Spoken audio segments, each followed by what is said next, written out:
CorrallaFicklin.com. My name is Corralla Ficklin.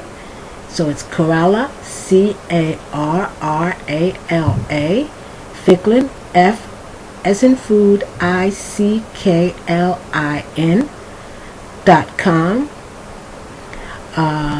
Welcome.com. Welcome is spelled W-Y-L-C-O-M-E.com. And Askplain.com. ASKPLAIN.com. I've made a couple of videos. I don't know if you've seen any of my other videos, but I do videos on the English language. English is spoken in the United States, is spoken in Great Britain, is spoken in Australia, to a certain extent is spoken in South Africa, in Jamaica. Also, I do some videos in Spanish.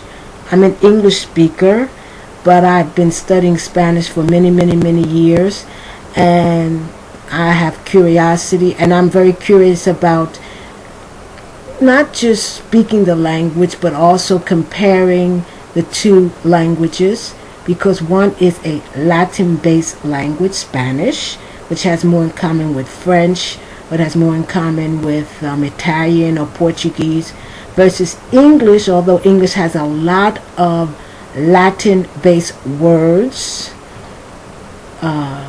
English is not a Latin-based language. English is more Germanic, so it has more in common with Dutch, with Frisian, with German. It's a Germanic versus a Latin-based language. One of the things that I'm very curious about, or have always been very curious about, is how verbs are translated, especially some very important verbs from English into Spanish.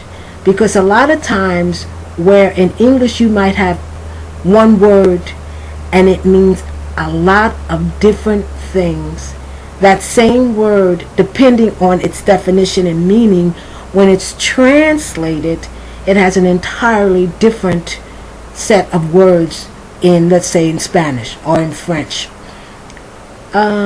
We have available cards on irregular English verbs, or irregular verbs in English translated into Spanish. And these verbs are translated not just literally, not just what the literal meaning of the word is, but also what's the figurative meaning of the word. Mostly all, especially verbs that are irregular, because they're some of the oldest verbs in the English language, especially those verbs, many of those verbs have not just a literal meaning, but also a metaphorical one. So I'm going to look at two verbs here. I'm going to look at the verb to fight and the verb to fly, and look at all the different translations for these two verbs. And it's amazing. It's just not translated just one-on-one translation, depending on its meaning. So I'm going to look at my computer here, which is right beside me, and then look at all the different meanings. So if you have the verb to fight, one of the translations would be batirse, luchar, pelear. That's one translation, okay? But that's not the only translation. Oh, by the way, you do know to fight is the present, is the infinitive, and the past tense is fought, and the past participle is fought, because that's why it's irregular. But to fight also means, going from English to Spanish, luchar con or resistir. It also means liberar. Now this is all depending on the context and all depending on what the meaning of to fight is. To fight, when you're talking about to oppose something, like to oppose a proposal, would be oponerse a, or luchar contra. To fight, like to contest an election, like what happened in the year 2000 with Bush v. Gore. presentarse a. For example, to fight, but when you're talking about to contest a seat when we're talking in the sense of politics would be presentarse como candidato para. Alright, now here we have the verb to fly, and you know fly is irregular, and the infinitive is to fly. The past tense, the simple past tense is flew, and the past participle is flown. But one translation to fly is volar. Another translation would be hacer volar. But in English, the word remains to be to fly. Another would be transportar.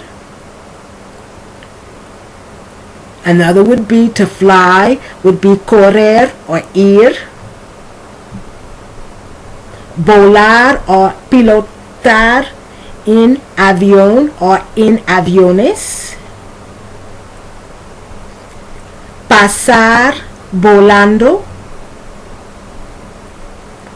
To fly, huir or escapar.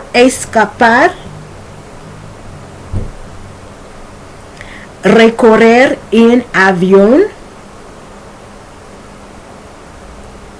In a volar.